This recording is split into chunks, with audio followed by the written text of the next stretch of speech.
CO म्हणजे cover order. या ऑर्डरमध्ये आपण जेव्हा पहिल्यांदा बाय किंवा सेलची एंट्री करतो त्याच वेळेस पुढील स्टॉप लॉसची ऑर्डर टाकू शकतो. ही ऑर्डर हिट झाली की लगेच स्टॉप लॉस ट्रिगर ऑर्डर पडते. उदाहरणार्थ येथे SBI 827.20 आहे. आपण 827ची बाय लिमिट ऑर्डर टाकतोय व स्टॉप लॉस ट्रिगर सेट करतोय 820चा.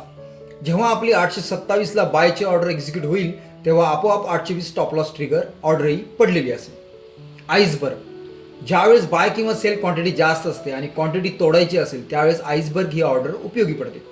उदाहरणार्थ येथे SBI 1000 क्वांटिटी बाय करतोय 827 प्रमाणे, पण खाली लेगमध्ये 4 आहे, म्हणजे 1000 क्वांटिटीची 4 तुकड्यात 250 प्रमाणे ऑर्डर पडेल व एकदम 1000 क्वांटिटी ऑर्डर दिसणार नाही, त्यामुळे इम्पॅक्ट कॉस्टवर परिणाम होणार नाही. GTT म्हणजे गुड टिल ट्रिगर.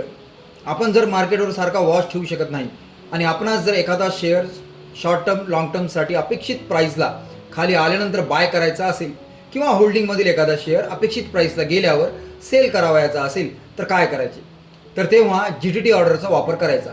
ही ऑर्डर अपेक्षित प्राईसला एक्झिक्यूट नाही झाली तर 1 वर्ष पेंडिंग म्हणजे 365 दिवस ओपन राहते.